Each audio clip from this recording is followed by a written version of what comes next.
Hello दोस्तों, नमस्कार। स्वागत है आप सभी का विजडम पॉइंट पर। दोस्तों, हम देख रहे हैं हिंदी साहित्य से संबंधित प्रश्नों की एक महत्वपूर्ण श्रृंखला जो कि आधारित है घटना चक्र पर। दोस्तों, ये वीडियोज आपकी आगामी परीक्षाओं की दृष्टि से बहुत ही सहायक सिद्ध हो सकते हैं, तो निश्चित रूप से जुड़िए मेरे चैनल से। आज की इस वीडियो में हम देखेंगे गद्य काव्य एवं व्यंग। पहला प्रश्न है, साधना नामक गद्य काव्य किसने लिखा है? ऑप्शन है राय कृष्णदास, अज्ञेय, दिनकर या माखनलाल चतुर्वेदी। जैसा कि अभी आप स्क्रीन पे देख पा रहे हैं कि साधना गद्य काव्य लिखा है राय कृष्णदास जी ने, लेकिन अगली बार अगला जो प्रश्न आएगा उसका आपको उत्तर नहीं दिखेगा, वो आपको गेस करना है। चलिए देखते हैं इस प्रश्न की व्याख्या। राय कृष्णदास कहानी सम्राट प्रेमचंद्र के समकालीन कहानीकार एवं गद्य गीत लेखक थे। साधना, जिसका प्रकाशन वर्ष है 1919, अनाख्या 1929, सुधांशु 1929, प्रवाल 1929 आदि इनकी प्रमुख रचनाएं हैं। इन्होंने भारत कला भवन की स्थापना की थी, जिसे वर्ष 1950 ईस्वी में काशी हिंदू विश्वविद्यालय को हस्तगत कर दिया गया। चित्रकला एवं मूर्तिकला के क्षेत्र में इनका महत्वपूर्ण योगदान था। उनकी लिखित भारत की चित्रकला, भारतीय मूर्तिकला अपने विषय के मौलिक ग्रंथ हैं। तो इन्होंने किसकी स्थापना की थी? भारत कला भवन की। इनकी रचनाएं, जिसमें से हमने देखा साधना, जिसका प्रकाशन वर्ष 1919 ईस्वी है। तो दोस्तों, साधना राय कृष्णदास जी की रचना है। अगला देखते हैं प्रश्न, विष्णुकांत शास्त्री की प्रसिद्ध गद्य काव्यकृति का क्या नाम है? विष्णु शास्त्री की प्रसिद्ध गद्य काव्यकृति का क्या नाम है? मैं आपको मौका देती हूँ आंसर करने का। दोस्तों, आंसर है ऑप्शन सी, कुछ चंदन की और कुछ कपूर की। ये विष्णुकांत शास्त्री जी की प्रसिद्ध गद्य काव्यकृति है। अब इस प्रश्न की व्याख्या देखते हैं। विष्णुकांत शास्त्री की प्रसिद्ध गद्य काव्यकृति का नाम है कुछ चंदन की, कुछ कपूर की। शास्त्री जी की अन्य प्रमुख रचनाएं हैं कवि निराला की वेदना तथा अन्य निबंध, चिंतन मुद्रा, अनुचिंतन, तुलसी के हेरी, बांग्लादेश के संदर्भ में इनका एक रिपोर्टाज है, स्मरण को पाथे बनने दो, संस्मरण है, सुधिया उस चंदन के वन की, भक्ति और शरणागत, ज्ञान और कर्म आदि। भूतपूर्व प्रधानमंत्री स्वर्गीय अटल बिहारी वाजपेयी की चुनी हुई कविताओं का संकलन इन्होंने अमर आग है में किया है। इन्होंने भूतपूर्व प्रधानमंत्री स्वर्गीय अटल बिहारी वाजपेयी जी की चुनी हुई कविताओं का संकलन अमर आग है में किया है। अगला प्रश्न देखते हैं। बूढ़े मुँह मुहासे प्रहसन के लेखक कौन है? बूढ़े मुँह मुहासे, इस प्रहसन के लेखक कौन है?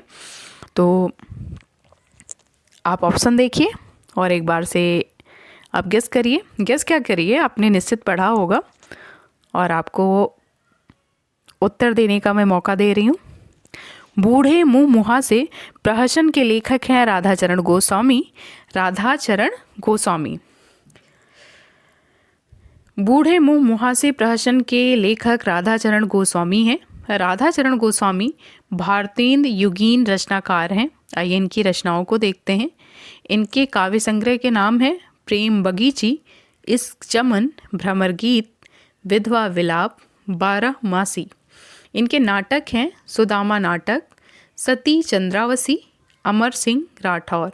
इन्होंने भारतेंदु नामक एक पत्रिका का संपादन भी किया था और ये संस्थापक हैं कवि कुल कौमुदी संस्था के। इन्होंने किस संस्था की स्थापना की थी? कवि कुल कौमुदी। अगला प्रश्न, शरद जोशी द्वारा लिखित व्यंग नहीं है, इनमें से कौन से व्यंग हैं जो शरद जोशी द्वारा लिखे हुए नहीं हैं? ऑप्शन है हम भ्रष्टन के भ्रष्ट हमारे, दो व्यंग नाटक, शोक सभा या जीप पर सवार इलियां। तो इस प्रश्न का सही उत्तर है शोक सभा, जो कि शरद जोशी द्वारा लिखित व्यंग नहीं है।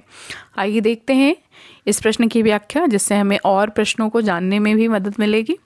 शोक सभा, आपने ऊपर देखा कि शोक सभा शरद जोशी की का व्यंग नहीं है, तो शोक सभा किसका व्यंग है फिर? इसके व्यंगकार हैं रविंद्रनाथ त्यागी जी, और इस व्यंग का प्रकाशन हुआ था 1974 ईस्वी में। बैठे ठाले 1972 ईस्वी में, देवदार का पेड़ 1972 ईस्वी, फुटकल 1976 ईस्वी। इनके अन्य व्यंग लेख हैं किसके? रविंद्रनाथ त्यागी जी के। शेष सभी शरद जोशी जी के व्यंग थे।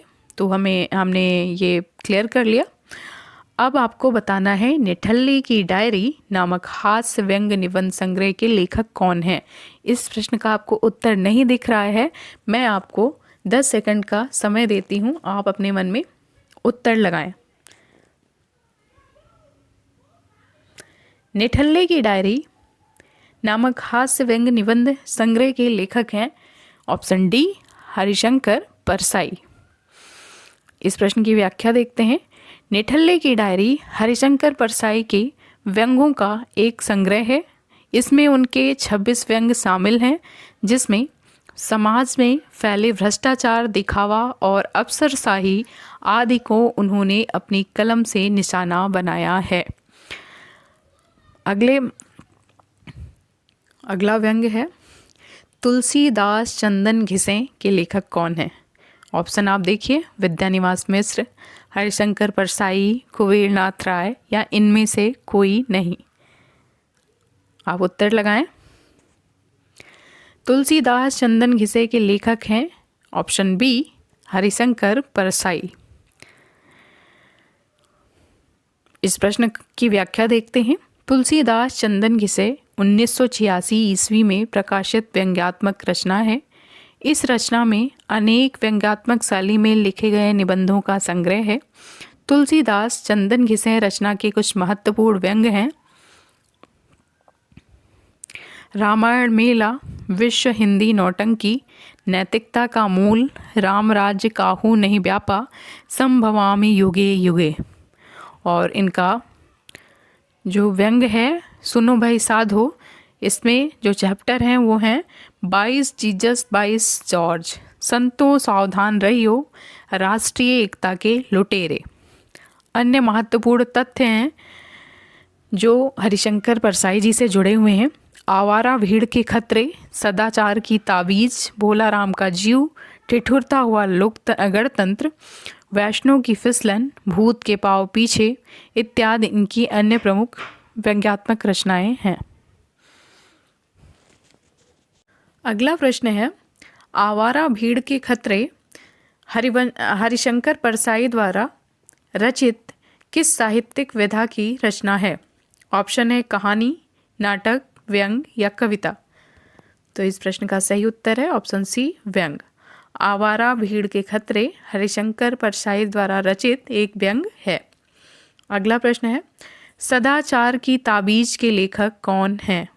यहाँ पे व्यंग लेखकों के नाम दिए गए हैं और पूछा गया है कि सदाचार की ताबीज के लेखक कौन हैं। तो इस प्रश्न का सही उत्तर है ऑप्शन ए हरिशंकर परसाई। अगला प्रश्न है भोला राम का जीव व्यंग के लेखक कौन है। भोला राम का जीव व्यंग के लेखक कौन है। ऑप्शन 4 ऑप्शन है, आप देखें और बताएं कि भोला राम का जीव के व्यंग के लेखक कौन हैं। हरिशंकर परसाई, ज्ञान वाजपेयी, राम गोपाल या श्रीलाल शुक्ला। तो इस प्रश्न का सही उत्तर है ऑप्शन ए हरिशंकर परसाई। अगला प्रश्न है भोला राम का जीव किस विधा की रचना है। तो ये एक व्यंग रचना है हरिशंकर परसाई जी की। अगला प्रश्न भूत के पाँव पीछे किसकी व्यंग रचना है। भूत के पाँव पीछे किसकी व्यंग रचना है। 4 ऑप्शन आपको दिख रहे हैं, आपको करेक्ट आंसर बताना है। Option B Harishankar Parsai. अगला प्रश्न विकलांग श्रद्धा का दौर इसमें से किस विधा की रचना है? विकलांग श्रद्धा का दौर जो कि हरिशंकर परसाई की रचना है, ये किस विधा की रचना है? 4 ऑप्शन आपको दिख रहे होंगे, आपको इसका सही उत्तर बताना है। इसका सही उत्तर है ऑप्शन बी, व्यंग। इस प्रश्न की व्याख्या देखते हैं। विकलांग श्रद्धा का दौर हरिशंकर परसाई द्वारा रचित व्यंग्यात्मक निबंध है। हरिशंकर परसाई को व्यंग्यकार के रूप में जाना जाता है। इनके निम्नलिखित व्यंग्यात्मक निबंध है जिनको हम देखेंगे। डिप्टी कलेक्टर, सदाचार की ताबीज, वैष्णवन की फिसलन और निंदा रस। अगला प्रश्न है, हरिशंकर परसाई के व्यंग्यात्मक निबंधों का लक्ष्य क्या है? हरिशंकर परसाई के व्यंग्यात्मक निबंधों का लक्ष्य क्या है? 4 ऑप्शन हमारे सामने हैं। पाठकों की वास्तविकता के प्रति आंखें खोलना, पाठकों को गंभीर हास्य प्रदान करना, पाठकों की भाव जड़ता को तोड़ना या पाठकों में विडंबनाओं के प्रति आक्रोश और घृणा जगाना। तो इस प्रश्न का सही उत्तर क्या हो सकता है? आप बताएं। ऑप्शन ए, पाठकों की वास्तविकता के प्रति आंखें खोलना। अगला प्रश्न है, निम्न में से कौन सी व्यंग रचना हरिशंकर परसाई की नहीं है? 4 ऑप्शन दिए हैं। ऑप्शन है नेताजी कहिन, भूत के पांव, निठल्ले की डायरी या बारात की वापसी। इस प्रश्न का सही उत्तर है ऑप्शन ए, नेताजी कहिन। नेताजी कहिन ये रचना है मनोहर श्याम जोशी की। अगला प्रश्न है, देखिए नीचे व्याख्या में लिखा भी है। अगला प्रश्न भी आ गया है कि नेताजी कहिन के लेखक कौन है? तो मैंने आपको ऊपर बताया कि इसके लेखक है मनोहर श्याम जोशी जी।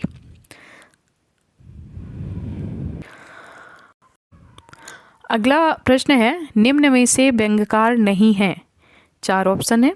रविन्द्रनाथ त्यागी, अज्ञेय, लतीफ घोंघी या हरिशंकर परसाई।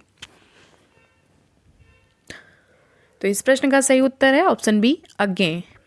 दोस्तों मैं प्रश्न पूछने के बाद में थोड़ा सा आपको टाइम दे रही हूँ, मैं रुक रही हूँ कि आप जो है उस उत्तर तक पहुँचें। मैं अगर आपको तुरंत बता दूंगी तो आपका दिमाग उतना तेज़ी से क्लिक नहीं करेगा। अगर आप खुद में सोचेंगे तो ज़्यादा इसका आपको फ़ायदा मिलेगा। अगले प्रश्न की ओर चलते हैं। इसकी व्याख्या देख लेते हैं। सच्चिदानंद हीरानंद वात्स्यायन अज्ञेय व्यंग्यकार नहीं है, बल्कि प्रयोगवाद एवं नई कविता को साहित्य जगत में प्रतिष्ठित करने वाले कवि हैं। रविन्द्रनाथ त्यागी, लतीफ घोंघी एवं हरिशंकर परसाई व्यंग्यकार हैं। लतीफ घोंघी ने व्यंग्यकृत व्यंगम चरितम लिखा है।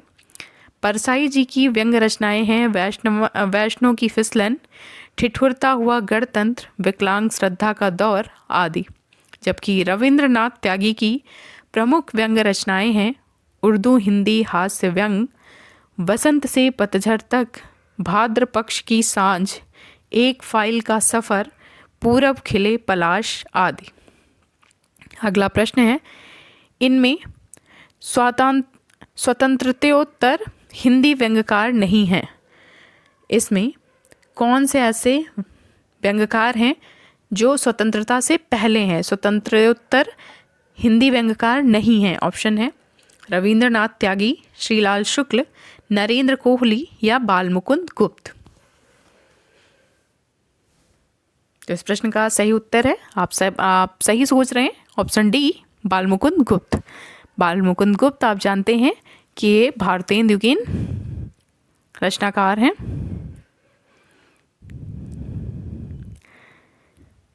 निम्नलिखित लेखकों में व्यंग्यकार कौन है? ऑप्शन है मोहन राकेश, कन्हैयालाल मिश्र, प्रभाकर, बेढप बनारसी या पांडे बेचन शर्मा उग्र। तो इस प्रश्न का सही उत्तर है ऑप्शन सी, बेढप बनारसी। दोस्तों इस प्रश्न की व्याख्या देख लेते हैं, कुछ गड़बड़ है। अच्छा, ऑप्शन सी और डी दोनों को माना गया है। वैसे बेढप बनारसी तो व्यंग्यकार हैं, पांडे बेचन शर्मा उग्र को भी माना गया। हाँ, इन्होंने भी व्यंग्यात्मक रचनाएं की हैं। व्याख्या पढ़ते हैं। उपर्युक्त में से बेढप बनारसी, जिनका नाम था कृष्णदेव प्रसाद गौड़, तथा पांडे विचन शर्मा उग्र दोनों हिंदी के व्यंग्यकार हैं। बेढप बनारसी की प्रमुख व्यंग रचना है हुक्का पानी तथा पांडे विचन शर्मा उग्र की प्रमुख व्यंग रचनाएं हैं व्यंग रचनाएं पत्र पत्रिकाओं में सामाजिक राजनीतिक विषयों पर प्रकाशित हुई हैं। अन्य महत्वपूर्ण तथ्य हैं, हिंदी के चर्चित व्यंग्य लेखकों में बाल मुकुंद गुप्त आपको याद आ रहा होगा, शिव शंभू के चिट्ठे, हरिशंकर परसाई, श्रीलाल शुक्ला, रविंद्रनाथ त्यागी, शरद जोशी, सुदर्शन मजीठिया, नरेंद्र कोहली और ज्ञान चतुर्वेदी हैं। मोहन राकेश आधुनिक चेतना के लेखक हैं तथा कन्हैयालाल प्रभाकर मिश्र छायावादोत्तर गद्य लेखक हैं। अगला प्रश्न। तो दोस्तों ये था हमारा आज का संकलन। उम्मीद करती हूँ कि आपको पसंद आया होगा। मिलते हैं अपने अगले वीडियो में, तब तक के लिए नमस्कार।